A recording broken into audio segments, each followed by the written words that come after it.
네, 뉴스룸이 끝난 뒤 디지털 유튜브로 이어지는 뉴스룸 D 시작하겠습니다. 앞서 뉴스룸 본방송에서 출연하셨었죠. 박정호 명지대 특임 교수와 함께 지금의 경제 위기 대체 어느 정도고 그러면 어떻게 대처해야 되는지 특히 정부 입장에서요. 얘기를 해보도록 하겠습니다. 먼저 미리 공지 말씀드리면 유튜브로 댓글을 달아주신 분들 두 분을 선정해서 일단 많이 보내주신 건 소개를 하고 의견을 보내주신 것들은 소개를 하고 두 분 선정해 영화 상품권 2장씩 보내드리려고 있고요. 지금 제가 저희 김 작가가 가지고 온 게 있는데요. 뉴스룸 본방 중에 앞서 경제 위기에 관련된 의견 주신 분들 또 소개하고 이 중에서 또 2명에게 영화 상품권 드리도록 하겠습니다. 예, 저희가 이제 경제가 살기 위해서 계속 영화 상품권을 시내 전국 방방곡곡에 뿌리고 있습니다. 아, 좋은 일도 하시네요. 예. 네. 댓글을 주시면 바로 뿌리도록 하고요. 예, 일단 저희가 우리나라의 주력 수출 품목이죠. 반도체를 보면 사실 어제 삼성전자 실적 보고 놀란 분들 꽤 있었고요. 오늘 하이닉스 실적도 그렇고요. 그리고 반도체 수출액이 지난해 1월 108억 달러가 넘었는데 올 1월은 60억 달러로 44%가 줄었습니다. 일단 이것부터 좀 짚고 넘어가죠. 왜 이렇게 줄었을까요? 예, 일단 기본적으로 지난 코로나19 2년 기간 동안 ICT 분야는 가장 큰 호황이었습니다. 예. 많은 분들이 비대면 환경을 구축해야 되다 보니까 쉽게 말해서 노트북, 서버 이런 것들을 신규로 빨리 교체하거나 사용하지 않았던 곳은 증설하기도 했거든요. 예. 그러다 보니까 지난 2년간 반도체 경기가 굉장한 호황이었죠. 비대면으로 하니까 오히려 네이버, 카카오 이런 회사 주가도 많이 올랐었고 사람들이 비대면으로, 그러니까 온라인으로 연결되다 보니까 오히려 IT 수요가 많았다. 맞습니다. 그러면 최근 2, 3년 안에 TV라든가 노트북이라든가 서버를 많이 교체했던 그 수요는 예. 당분간 신규 교체할 리가 없잖아요. 그게 하나 있고요. 그다음에 지난 2, 3년 동안 IT 분야에서 메타버스, 인공지능, 빅데이터 등 다양한 신산업을 진흥하기 위해서 수많은 신규 투자들이 이루어졌었는데 예. 이제 고금리가 되면서 이런 신규 투자들이 대폭 중단된 상태입니다. 그러다 보니까 미국의 빅테크 기업들을 중심으로 한 새로운 반도체 수요가 급감하다 보니까 예. 이렇게 단기간에 1년 만에 수출액이 44.5% 급감한 상황입니다. 그러니까 이전에 많이 사놔서 더 안 사고 노트북도 그렇고 그렇죠. 이른바 서버도 그럴 수가 있고 더군다나 경제도 안 좋다고 하니까 굳이 그런 투자가 줄었다는 말씀이시죠? 그렇습니다. 그러면 언제 좋아질까요? 그게 문제입니다. 이게 당분간 좋아질 기미가 잘 안 보인다는 게 제 개인적인 의견이 아니라 시장 예. 전반의 컨센서스예요. 이번에 어떤 일이 있었었냐면 어제로 제가 기억하는데 삼성전자가 올해 반도체 생산에 대한 계획안을 발표했는데 예. 감산하지 않겠다라고 발표했어요. 가격이 떨어지더라도 우리는 그냥 예. 고까지 계속 생산하겠다. 현재의 생산량을 유지하겠다. 맞습니다. 더 늘리는 계획대로 가겠다 이런 거죠. 예, 그랬더니만 어떻게 됐느냐? 삼성전자 주가가 폭락했죠. 그러니까 시장에서는 지금은 감산할 때고 생산 여력을 줄여야 돼. 너희들 반도체 재고가 여기저기 쌓여 있고 신규 예. 수요도 그렇게 만만치 않은 상황이다라는 진단을 시장에서는 했는데 삼성전자는 감산 없다라고 강수를 두니까 주가가 떨어진 거예요. 예. 이것은 앞으로 삼성전자를 비롯한 우리나라 반도체 시장의 전망을 국제적으로 어떻게 바라보고 있는지가 반증하는 내용이다 이렇게 보시면 되겠습니다. 일단 메모리 반도체에서는 삼성전자가 압도적인 세계 1위이기 때문에 제 기억으로는 과거에 제가 이제 경제부 쪽 출입할 때 그런 네. 얘기가 있었습니다. 반도체 사이클이 있는데 시장이 안 좋을 때 삼성전자는 무조건 고. 우린 계속 감산 안 해. 그러면 가격이 떨어지잖아요. 그러면 다른 경쟁자들이 한계 기업으로 돼서 도태되고 사실은 그러면서 삼성전자가 더 지위를 유지해 왔다. 그래서 계속 간다.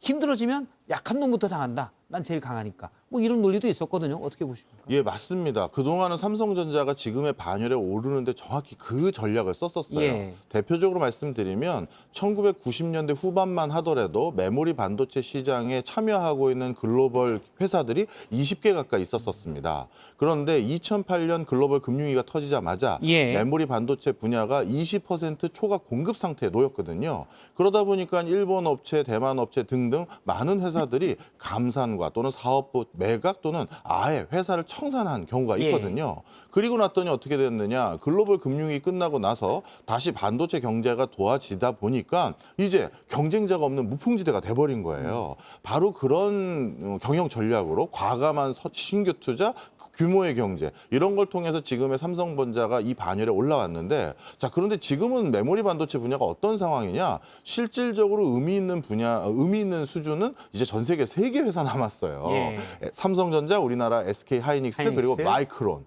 그러면 이 과정에서 또 한 번 감산을 하지 않는 정책이라고 하면 본인의 시장 지위를 유지하는 선에서의 전략인 것이지 이게 다시 한번 삼성전자가 거듭나기 위한 시그널이라고 볼 수는 없거든요. 이미 갈래들은 다 갔다. 그렇습니다. 말씀이시군요. 그래서 감히 내 그 시장을 침범하지 마라 이런 시그널이다 보니까 시장이 이거를 그렇게 긍정적으로만 보지는 못하는 것 같습니다. 예.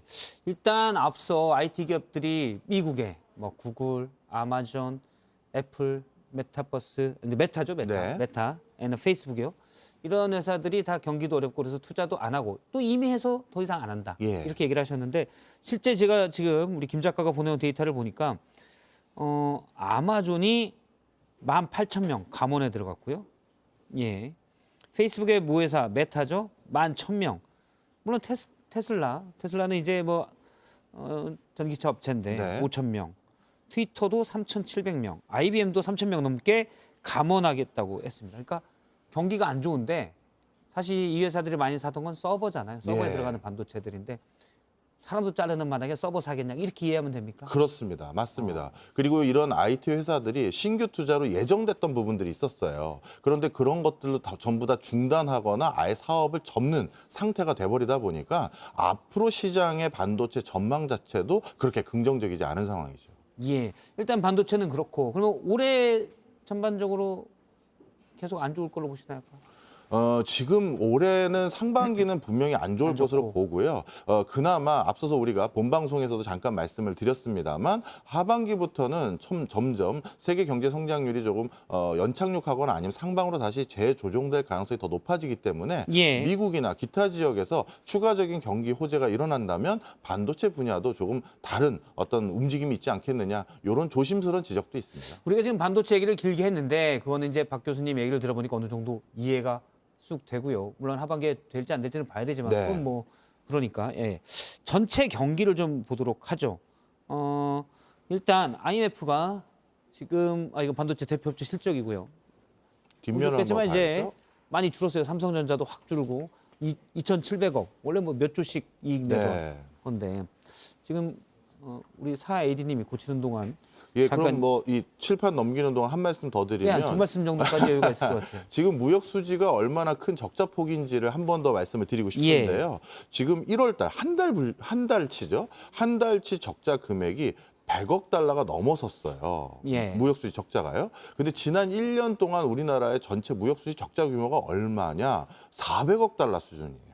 그러면 이번 한 달에 벌써 100억 달러를 훌쩍 넘어버렸는데 이것이 지금 무역 수지가 얼마나 급격히 안 좋아지고 있는지를 보여주는 거고요. 예. 그런데 이 무역 수지에서 반도체는 우리나라 전체 무역에서 반도체 자체와 연관 산업까지 합치면 한 4분의 1의 비중을 차지합니다. 예. 그러다 보니 결국 이 무역 수지 적자를 해결하기 위해서는 반도체 시황이 좋아져야 되는데 지금 칠판에서 보시는 것처럼 당분간 반도체 시황이 그렇게 좋아질 기미가 예. 안 보이는 것 같아서 우려가 많죠. 지금- 네. 무역이 물론 이제 대부분 수출이죠.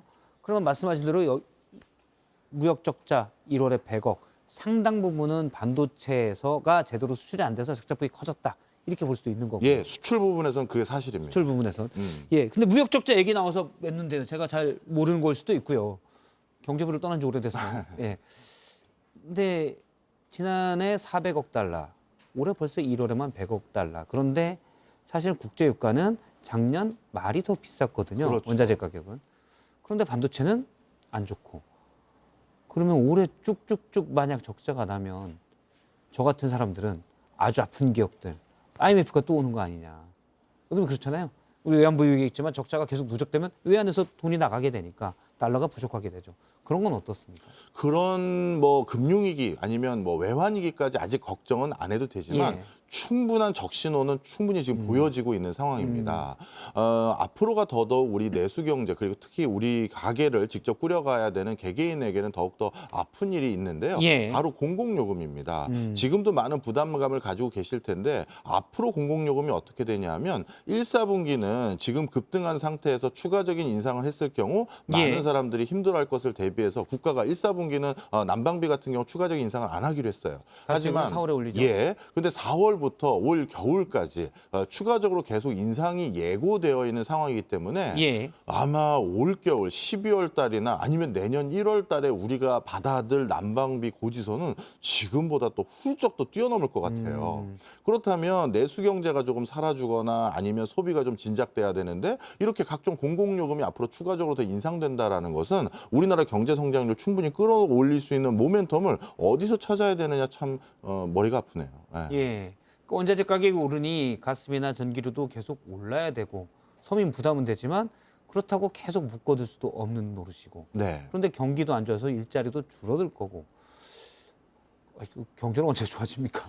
그게 좀 걱정이 됩니다. 지금은 뾰족하게 경제가 좋아질 모멘텀을 찾기가 어려운데요. 예. 자, 그런데 이번이 조금 더 걱정되는 이유가 왜 그러냐면 예전에 이렇게 우리나라 경제가 좀 먹구름이 꼈다라고 하면 소방수로 나서는 주체는 항상 정부였습니다. 예. IMF 외환위기 때도 글로벌 금융위기 때도 어떻게 보면 민간이 제대로 된 경제 성장을 이끌어가지 못할 때 정부가 직접 정부 지출을 늘려서 마중물 역할을 해왔거든요. 근데 이번에는 정부가 그 역할을 하기도 어렵습니다. 왜 그런지는 더 잘 아실 거예요. 바로 물가 걱정 때문이에요. 예. 물가를 잡아야 되는 상황에서 정부가 각종 재정 지출을 늘려서 돈을 푼다? 이건 물가를 잡기가 더욱더 어려워지는 요인이 돼버립니다. 그러다 보니까 경기가 이렇게 안 좋아진 상황에서 경기를 어떻게든 선순환을 돌리기 위해서 누군가 지금 투자와 소비와 고용을 해줘야 되는데 예. 그걸 할 수 있는 마지막 보루인 정부마저도 물가 때문에 움직이지 못하니까 올 한 해가 정말 좀 걱정이 크게 되는 상황이죠. 앞서 이제 저희가 반도체 때 봤지만 기업들은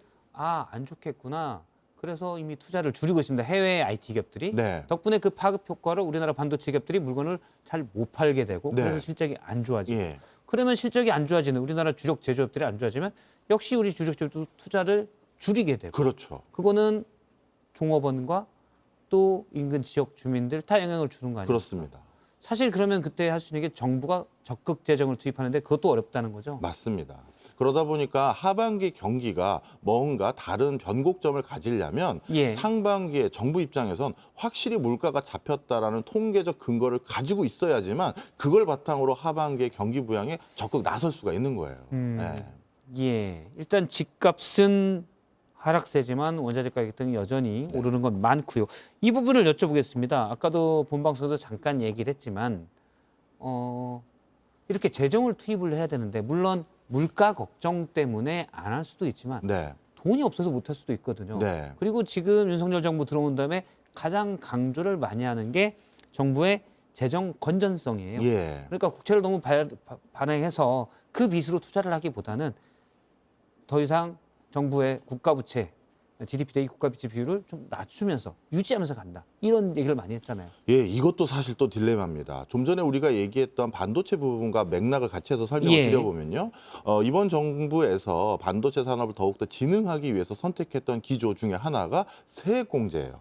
투자 세액 공제죠. 맞습니다. 정부가 직접적으로 대정 투여를 아니면 보조금을 주는 것이 아니라 본인들이 이익이 남은 것들 중에 추가적으로 투자를 할 경우 세금을 받지 않겠다. 그래서 어떻게든 정부 지출을 늘리는 것이 아니라 민간에서 적극적인 경제 예. 활동을 장려하기를 원하는 건데요. 자, 그런데 세액 공제가 충분한 효과를 발휘하려면 기업이 이익이 있어야 되고 일단 투자도 해야 되고. 그렇죠. 그 이익으로 투자를 해야 되는데 지금 기업이 이익도 줄어드는 마당에 투자는 또 더욱더 미뤄질 수밖에 없겠죠. 예. 따라서 정부가 재정 지출을 안 하면서 경기를 부양하고자 했던 그 노선 전략 전술을 지금은 조금 고민을 해봐야 될 시점이에요.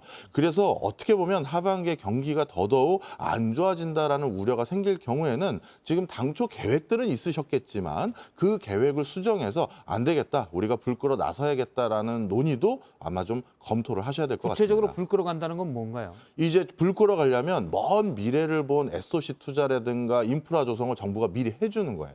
이제 앞으로 우리가 미래가 정해졌다라고 하는 전기 자동차라든가 에너지 부분이라든가 메타버스 분야라든가 이런 것들에 우리 예전에도 IMF 직전에는 예. 그때 그 뭐라 그럴까요? 그 인터넷 망 구축한다라고 해서 초기에 투자를 했고 그게 지금의 ICT 분야의 붐업을 이루는데 기초가 됐던 게 사실이거든요. 특정 회사를 얘기해서 그렇지만 옛날 메가땡땡 뭐 이런 거 맞습니다. 말씀하셨어요. 예. 그래서 광역망 투자를 정부가 적극적으로 했었어요. 예. 그것 때문에 새로운 IT라는 산업이 붐을 이뤘던 거죠. 그걸로 IMF도 극복했고요. 그래서 90년대 후반에 인터넷 초기였기 때문에 그게 그렇죠. 가능한 그런 부분도 있었지만 맞습니다. 어쨌든. 그러면 이제는 인터넷은 숙성된 산업이고 예. 그 다음에 또 번창할 산업이 뭐냐? 그랬을 때 바로 방금 말씀드렸던 전기 자동차라든가 뭐 메타버스라든가 새로운 에너지 부분의 산업이라든가 이런 부분에 대해서 정부가 또 SOC에 해당되는 인프라를 쫙 깔아주는 게 그나마 경기를 선순환으로 바꾸는 기폭제가 근데 되거든요. 사실 지난 정부에서도 그런 일들은 꽤 있었습니다. 그러니까 디지털 정부를 한다면서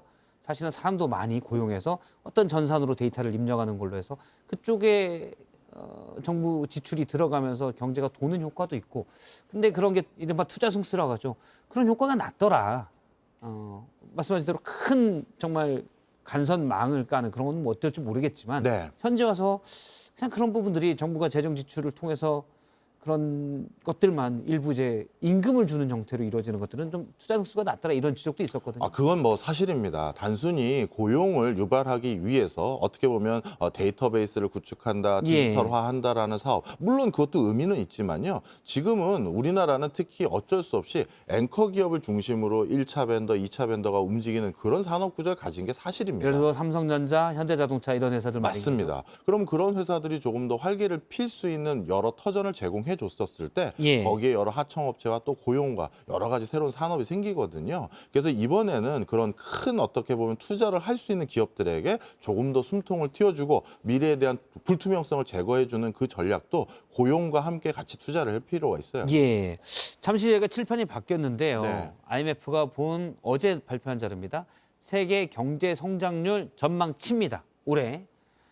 작년 10월에 그러니까 석 달에 한 번씩 IMF가 이 보고서를 발표하는데 작년 10월에 냈을 때 중국은 너희들 2023년에 4.4% 정도 성장할 것 같아 라고 봤는데 석 달 지나니까 좀 낮네? 5.2% 오케이 이렇게 됐거든요. 네. 오케이는 그냥 제 생각입니다. 예. 그런데 미국과 일본에 대해서도 작년 10월에 본 것보다 더 수치를 예를 들어서 미국 같은 경우는 0.4%포인트, 일본도 조금이나마 0.1%포인트를 더 높게 봤어요. 예. 근데 IMF가 우리나라만 2.0 정도 하지 않겠어? 라고 봤다가 1.8로 줄였습니다. 1.7. 네. 그렇죠. 이게 숫자가 좀 1.7이네요. 예. 제가 저 노란 거 잘못 봤습니다. 1.7로 예. 줄였습니다. 요거는 어떻게 보십니까? 예, 왜 우리만 유독 줄었을까요? 예, 다른 나라와 우리나라의 상황이 좀 다르기 때문에 특히 내수 부분의 상황이 다른데요. 예. 중국 같은 경우는 사회적 거리두기를 이렇게 전격적으로 푸는 발표가 일어나고 난 뒤에 그리고 그것으로 인해서 사회적으로 큰 혼란이 일어날 거라 생각을 해봤더니 예. 생각보다는 그래도 경제가 다시 정상적으로 굴러가는 모습들이 확인됐습니다. 예. 통계적으로요. 그러다 보니까 그런 것들을 경제 성장률을 상방으로 재조정하는 것으로 선택을 한 것이고요. 그다음에 미국 같은 경우는 정말 이례적으로 이렇게 고금리임에도 불구하고 고용 시장은 거의 완전 고용 상태에 가까워요. 예. 그러다 보니까 미국은 아무리 봐도 고금리임에도 불구하고 연착륙할 가능성이 많다라는 자신감을 미국 내에서도 이렇게 국제기구에서도 확인을 하고 있습니다. 예. 그게 또 반영된 거예요. 그다음에 일본 같은 경우는 당초 일본 경제가 물가 잡는 것에 훨씬 더 신경을 많이 쓸 거라고 생각을 했는데 물가뿐만 아니라 경기가 급격히 꺼지는 것을 방어하기 위한 정책적 노선을 상당히 많이 배려하고 있어요. 그러한 노선들을 반영한 결과들인데요. 일본 같은 경우는 얼마 전에 제로 금리를 벗어나서 원래 일본이 죽어도 금리를 안 올렸던 네. 거잖아요. 근데 외화가 너무 빠져나가니까 금리를 올리는 걸로 했잖아요. 사실 네, 또. 맞습니다. 예, 그런 기조들 속에서 금리는 올렸지만 그거와 함께 여러 가지 재정 정책을 통해서 경기를 부양하려는 여러 가지 또 제도들을 같이 하고 있거든요. 예. 그런 것들이 반영이 된 숫자예요. 그런데 우리나라는 어떤 상황이냐? 좀 전에 수출도 이제 좀 어두워지는 상황에서 또 추가적으로 내수 경제가 우리나라는 부동산과 건설의 비중이 상당 부분이거든요. 자산 부분으로 따졌을 땐 비금융 자산이 60% 이상인 나라는 OECD 국가 중에서 거의 우리나라밖에 없어요. 예. 그러니까 부동산이죠. 이렇게 큰 비중을 차지하고 있는 부동산이 점점 더 뭔가 우려스러운 시그널이 더 많이 확보되는 거예요. 대표적으로 부동산 시장에서 정부가 위험 수치로 진단하는 여러 지표 중에 하나가 미분양 건수인데 예. 미분양 건수가 정부에서는 6만 2천 호 이상이 되면 이건 위험 신호다라고 나름대로 전국 기준으로요. 예, 가지고 있었는데 이미 그게 넘어갔습니다. 6만 8천 호인가요? 지금? 맞습니다. 예. 그리고 추가적으로 더 미분양 건수가 늘어날 수치로 보여지고 있고요. 그러다 보니까 건설 업체에서는 이런 미분양을 정부가 일단 LH공사를 통해서 매입해줘야 되는 거 아니냐라는 소리가 나올 정도거든요. 예. 이러한 내수 경제에 지대한 영향을 미치는 건설 부분이 악영향이 더 추가적으로 확인되기 때문에 그럼 그 말씀은 IMF가 보기에도 석 달 전에 비해서 우리나라 내수 시장이 특히 부동산 경기가 IMF가 보기에는 또는 일부 시각 따라 다르지만 경착륙 모습을 보이면서 네, 급격히 내수 경기가 안 좋아질 거다라고 석 달 만에 생각을 점도한 거군요. 네. 앞서 이제 우리나라 기획재정부가 예상한 바에 따르면 그것도 앞서 본방송에서 얘기를 했었는데 아마 2.5에서 1.6이던가 예. 네, 맞습니다. 2.5에서 1.6 지금 본인으로 나오겠네요. 0.9% 포인트를 낮게 잡았는데 그것도 역시 물론 뭐 작년 6월에는 목표치를 좀 더 냈다가 이번엔 예상치일 수도 있고 옆에 기준이 좀 다르긴 합니다. 네. 뭐 정부가 스스로 밝힌 내용이니까요. 근데 저것도 부동산이 영향이 크다 이렇게 보시는 건가요? 네, 정부 입장에서도 부동산과 수출 동향 그리고 여러 가지 내수 시장에 그 연관되어 있는 산업들이 같이 악화일로를 걷고 있는 것이 추가적으로 반영된 거라고 보고 있습니다. 알겠습니다. 지금 우리나라만 왜 그러면 주요 국가 중에서 IMF가 경제 성장을 낮춰봤는데 그거는 예상하지 못한 우리나라만의 리스크가 좀 더 있더라라고 IMF가 보는 거잖아요. 간단하게 얘기한다면. 그렇죠. 그거를 이제 박 교수님께서는 부동산이다라고 보시는 거고요. 네. 그 말이 나온 김에 말씀을 드리면 원희룡 국토부 장관이 얼마 전에 그런 얘기를 했습니다. 그러니까 미분양된 아파트를 매입해서 LH가 임대주택으로 하고 있는데 뭐 주택이죠. 사실은 조그마한 주택인데 원희룡 국토부 장관이 너무 비싸게 사주는 거 아니냐. 시세보다도 더 비싸게 사더라. LH가 내 집 살 때는 그렇게 돈 주고 사지 않겠냐. 사겠느냐 이렇게 얘기했거든요. 그런 문제는 어떻게 보세요? 이게 참 여러 가지 어려움이 있습니다. 우리나라에서 공공기관 LH를 비롯해서 아까 초반에 말씀 나눴던 난방기와 관련된 가스공사라든가 한전 이런 예. 공공기관은 사실 100% 영리만을 추구하는 사기업은 사실은 아닙니다.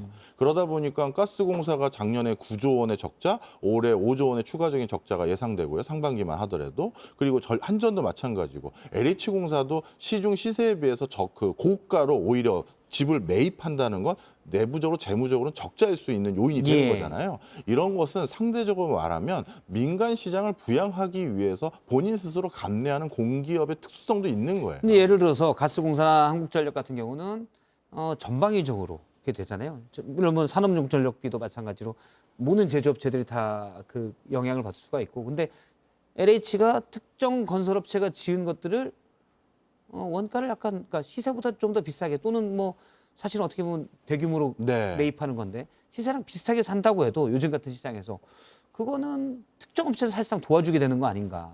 예, 그런 사실 논란의 여진이 있어요. 예. 그런데 이거는 업종의 특수성이라 좀 봐주셨으면 됐겠고요.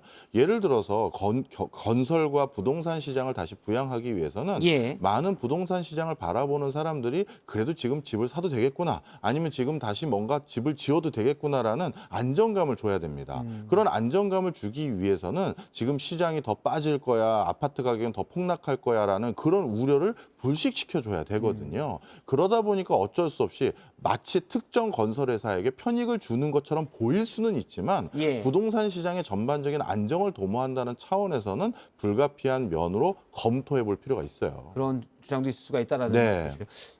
부동산 얘기가 나왔으니까 그 얘기를 하나 더 하면 네. 사실은 저거잖아요.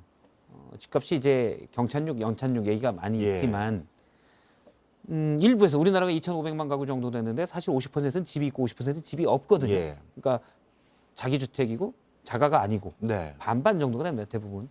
집이 없는 사람도 집값이 더 떨어지길 바라는 사람들도 있어요. 이미 네. 많이 올라서. 예. 2019년 이후로 오름폭을 감안하면 최근에 떨어졌다고도 아직도 비싸다는 주장도 있거든요. 근데 이제 정부에서는 여러 금융위기나 이런 금융 리스크 때문에 또 방어도 해야 될 필요성도 있고 어떻게 보시는지. 이게 정말 딜레마입니다. 사실 뭐 주식 투자하시는 분들에겐 정말 송구한 말씀입니다만 예. 우리나라 주식 시장이 폭락했다. 그것은 사실 국가 경제에는 큰 악영향은 사실은 없어요. 그런데 부동산 시장이 폭락했다? 이것은 국가 경제에 지대한 악영향을 미칩니다. 예. 바로 그 부분이 딜레마예요. 그러니까 많은 분들은 지금 집값에 반값으로 뚝 떨어져서 내 예. 집장만 하기 편하면 좋겠다. 만약에 우리나라 이제 부동산 시세가 반값으로 전부 다 떨어졌다라고 하면 그 뒤에 일어날 그 경제적인 현상이 뭘까요? 건설회사들의 커다란 뭐 줄도산이라든가 악영향, 그리고 부동산을 비중을 우리나라는 개인 자산의 70% 이상이 다 부동산인데 그걸 기반으로 대출도 받고 경제 활동을 하는 분들이 많은데 그 기반 자체가 그렇게 반값으로 줄어들었을 경우 그분들이 또 신규 투자를 하거나 또는 가계 대출을 받을 수 있는 담보력이 줄어들어서 다시 경제에 커다란 악영향을 미쳐요. 그러니 내가 살 집값은 떨어졌을지 모르겠지만 자칫 잘못하면 내 일자리가 그 상황에서 없어질 수도 있는 거예요. 바로 이런 부분 때문에 사실 정부 입장에서는 그동안 그렇게 급격하게 올랐던 부동산이 예. 다시 반값으로 떨어지는 걸 희망하는 게 아니라 너무 단기간에 올랐던 건 사실이거든요. 그러면 앞으로 몇 년간은 좀 안 오르거나 상당히 둔화된 형태로 올라만 줘도 예. 그동안 한꺼번에 올랐던 걸 몇 년 지나고 나면 좀 상쇄할 수 있잖아요. 그런 것들을 좀 기대할 가능성이 높아요. 그래도 연평균 상승세로 봐서 그렇죠. 묶어놓은 걸 기대할 수 있다는 말씀이시고요. 네. 예, 이게 사실은 집이라는 게 있는 사람 없는 사람 입장이 완전히 다를 수 있어서 그리고 시장이 좋을 때 사실 아파트가 잘 팔리면 많은 분들이 건설회사뿐만 아니라 사고판 여러분들도 많은 이득을 볼 수가 있잖아요. 그런데 또 이 리스크 할 때는 그걸 다 예를 들어서 정부가 말씀하신 금융 리스크로 번지는 것 때문에 네. 나가야 된다. 그럼 여기에 대해서 또 이게 옳지 않다고 생각하는 사람도 충분히 많이 있을 것 같습니다. 저희가 요 얘기 앞서 물어봤는데 요 얘기도 본방에서 잠깐 했는데 짧게 요 얘기를 좀 해보겠습니다. 그러니까 지난해 2.5%의 경제 성장률을 보일 것으로 예상을 했는데 뒤에 세수 감소액을 사실은 올해부터 5년간입니다. 네. 연평균 13조 원 정도를 세제 개편을 통해서 법인세가 제일 많고요. 소득세가 그 다음이고 그렇게 했는데 그러다 보니 여력도 없다. 이런 지적. 사실 위기 때는 일단 어려운 사람을 도와주는 게 먼저면 국가를 좀 더 안정되게 갖고 와야 되는데 그건 아니지 않느냐. 이런 주장도 있거든요. 네, 사실 이 부분에 대해서는 또 여러 가지 정책적 판단이 필요한데요. 예. 경기가 지금보다 더 급냉했었을 경우에는 국가에서 자금 여력이 있는 것과 없는 것과 상관없이 예. 소나기가 오는 건 피해야 됩니다. 우리가 적정 수준의 어떤 그 경제 수준을 유지하지 못해서 차상위 소득계층으로 떨어지거나 신용불량자로 떨어졌을 때 예. 그 다음 복지 지출로 지출되는 부분도 또 상당한 부분이거든요. 그렇죠. 예. 따라서 그쪽까지 떨어지지 못하도록 나름대로 경기 부양을 충분히 하는 것은 지금 당장 재정 지출이 추가적으로 늘어날 수 있는 부담감은 있지만 이게 지속적으로 향후 복지라든가 영구적으로 들어갈 수 있는 지출을 오히려 줄이는 요인도 있을 수 있기 때문에 정말 경기 상황이 좀 더 안 좋아진다라고 하면 정부의 적극적인 역할을 다시 한번 재고해 볼 필요가 있죠. 예. 알겠습니다. 정부의 적극적인 역할을 또 얘기를 해주셨고요. 뭘 그러면 그렇게 찾으세요? 예? 뭘 그렇게 찾으시나 했어요. 아니 지금 댓글을 저희 작가가 예. 김 작가가 보내와서 제가 네. 마무리 때는 이렇게 시청자들의 의견을 예. 전해야 됩니다. 교수님께 질문 들어오는 게 꽤 있다고 하네요. 예. 박상균님께서 보내셨는데요. 제가 주식 30년 했는데 이렇게 주식 상담하는 것 같긴 한데 그건 아닙니다. 앞으로 반도체 안 됩니다. 미국 뺏어가고 대만한테 다 뺏기고 중국 따라오고 일본 재투자하고 이제는 안 됩니다. 삼성전자, 하이닉스 주식 사지 마세요라고 박상윤님께서 얘기하셨습니다. 네. 어떻게 보십니까? 요거 좀 설명을 좀 드리겠습니다. 우리나라 반도체 상황이 어려운 처지를 아마 정확히 진단하신 것 같긴 합니다. 우리나라는 반도체를 만들려면요, 반도체 관련한 기계를 도입해야 되는데 예. 그 기계의 50% 이상은 일본과 미국에 의존해야 됩니다. 따라서 일본과 미국과 나름대로 그 돈독한 관계를 유지하지 못하면 반도체 자체를 만드는 설비를 할 수가 없어요. 예. 그런데 이런 설비를 통해서 반도체를 만들면 그 만든 반도체는 어디다 수출하느냐? 홍콩을 경유해서 수출하는 비중까지 전부 다 합치면 중국에 수출하는 비중이 우리나라 반도체 수출의 60%에 해당됩니다.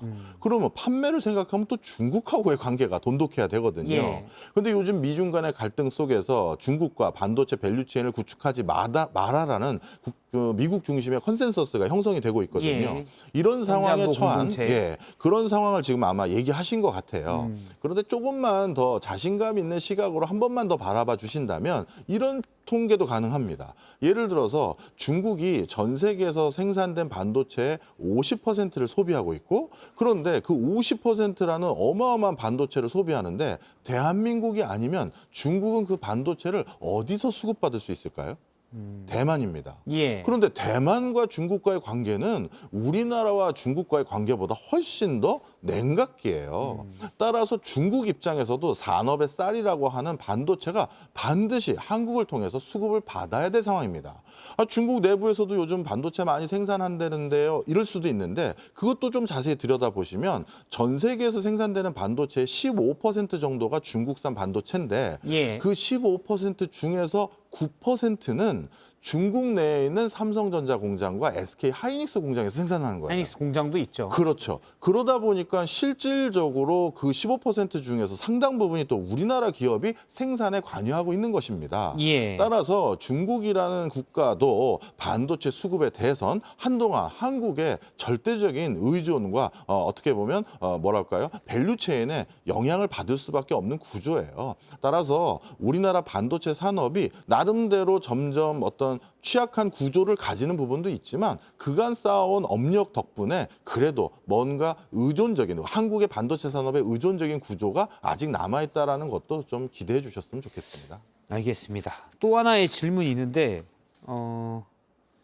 반도체 회사들의 적자는 우리 경제가 불황으로 가는 시작점인가요? 물론 이제 앞서 좀 지나면 다시 회복될 수도 있다라고 하셨는데 이를 만회할 다른 산업의 회사들은 없나요?라고 또 물었어요. 네, 사실 올해는 그래도 긍정적으로 기대하고 있었던 품목 중에 하나가 자동차, 조선 이쪽입니다. 예. 근데 자동차가 이번 달 통계가 또 굉장히 좀 안 좋은데요. 자동차 판매 대수가 급감하고 있고 또 계약 취소 건수가 급격히 늘어나고 있어요. 이것은 고금리 기조가 높아지기 시작하면서 할인 적용 구간이 좀 감소하게 됐고 예. 그리고 또 역시 경제가 어려워지다 보니까 새 차 바꿀 걸 뒤로 미루는 분들이 늘어났겠죠. 사실 우리가 평생 살면서 구매하는 것 중에 제일 큰 건 일단 집이고 그다음이 두 번째가 차죠. 차죠. 예. 그러다 보니까 경기가 안 좋아졌을 때 제일 먼저 나오는 시그널 중에 하나가 차량 판매고요. 경기가 좋아졌을 때 또 제일 먼저 등장하는 변화가 또 차량 판매가 증가하는 겁니다. 예. 그런데 최근 그래도 올해는 견실할 거라고 보였던 차량마저도 감소폭이 이렇게 늘어나다 보니까 그 부분도 좀 기대하기가 좀 어려운 게 지금의 상황입니다. 알겠습니다. 또 많은 분이 의견 주셨는데요. 먼저 뉴스룸 뒤에 나온 댓글들부터 보겠습니다. BL님, 부자 감세하니 돈이 없지 쯔쯔라는 의견도 주셨고요. 즐거운 인생님께서는 동북아시아 국가 중에 유독 한국만 경제가 더 안 좋아지는 것 같아요. 한국의 경제 토대가 너무 약한 것 아닌가요? 라는 의견 주셨는데 앞서 교수님 말씀을 들어보면 특히 자산의 대부분이 부동산에 관련돼 있다는 게 약한 고리가 지금 되고 있다라는 의견으로 주셨습니다. 그다음에 온다인님께서는 뉴스룸 뒤에서 자세하게 풀어주니까 좋네요 라는 의견 주셨습니다. 구름바다님은 두 분 케미 좋네요. 주거니 받거니 하셨는데 케미가 좋은 걸로. 저도 그렇게 생각합니다. 저도 교수님에게 물어보는 그냥 사실 제가 원고 없는 걸로 그냥 막 물어보거든요. 저희 김 PD 자기가 김 PD인가? 김 PD지. 예. 혹시 이 PD인 줄 알고. 예. 김 PD가 지금 왜 온 그대로 안 가고 막 하고 있어라고 하는데 지금 교수님께서 다 잘 대답을 해주고 계십니다. 그리고 뉴스룸 본방에서 나왔던 댓글들입니다. VOO가 3번 정도 있는 분께서 매번 건설사, 다주택자, 부자만 살리고 서민은 외면하는 부동산 정책이다라는 의견 주셨습니다. 또 임금님, 기획캔디님, 여야 좌우 정쟁할 일이 아니라 나라를 구할 방법을 머리를 맞대고 강구해야 한다라는 의견 주셨는데 뉴스룸에서도 자세히 다뤘었습니다. 정치권이 경제 살리기에는 머리를 맞대고 있지 않다라고 했었고요. 백곡진님 이 의견도 좋은 것 같아요. 명품 소비 세계 1위 국가다. 어렵다는데 네. 그럼 물론 어려운 사람이 명품을 살 수도 있지만 또 나은 사람들도 나은 거 아니냐. 그렇죠. 이런 걸 다 깔고 있는 얘기 같고요. 제임스 킴님 관심 없다 나라 경제. 국회의원들 따박따박 한 달에 1,000만 원 이상 나온다. 이게 관심 없다가 국회의원들이 관심 없다는지 국회의원들 이러고 있기 때문에 나도 경제 관심 없어 이런 얘기지는 뭐 잘 모르겠어요. 아무튼 이렇게 얘기를 하셨습니다. 지금 댓글들을 몇 개만 좀 생각나는 거 있으면 말씀해 주시면 제가 바로 영화 상품권을 드리도록 하겠습니다. 네, 아까 저기 저희 캠이 좋다고 칭찬해 주신 분께 예, 의외로 교수님께서 예. 구름바다님 영화 상품권 일단 채택되셨고요. 네. 예, 뉴스룸 그다음에- D 본방에 뉴스룸 D에 나오셨던 하나는 부장님이 정해 주시죠.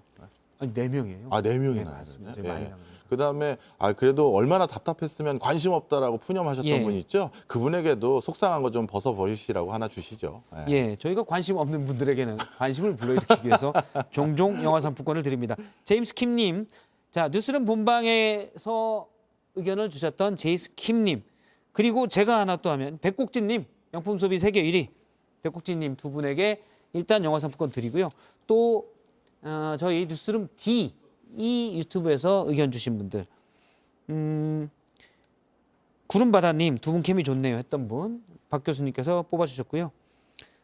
그냥 앞에 있어서 드리겠습니다. BEL님 부자 감싸니 돈이 없지 찌찌 이 얘기하신 분 주겠습니다. 예. 제가 어제 다시 보기를 이런 주제로 해서 주는 건 결코 아닙니다. 저는 예. 뭐 그것과 상관없이 예. 그냥 갑자기 눈에 띄어서 예. 이분에게 드리도록 하겠습니다. 다시 한번 정리해서 말씀드리면 BEL님 부자 감싸니 돈이 없지 하셨던 분, 구름바다님 두 분 케미 좋아요 영화 상품권 드리고요. 뉴스룸 본방 중에 의견 주셨던 백곡진님, 죄송합니다. 배곡지네요. 배곡진님 명품 소비 세계 1위, 그다음에 제임스 킨님 관심 없다 국회의원들 따박따박 1,000만 원 이렇게 네 분에게 영화 상품권 드리도록 하겠습니다. 네, 경제 한파 오늘 박정호 교수님과 함께 원인은 뭐고 앞으로는 어떨지 짚어봤습니다. 고맙습니다. 감사합니다. 네, 오늘 금요일에는 오픈 뉴스룸으로 또 방청객들과 함께 뉴스룸 D가 이어집니다. 시청해주신 여러분 고맙습니다.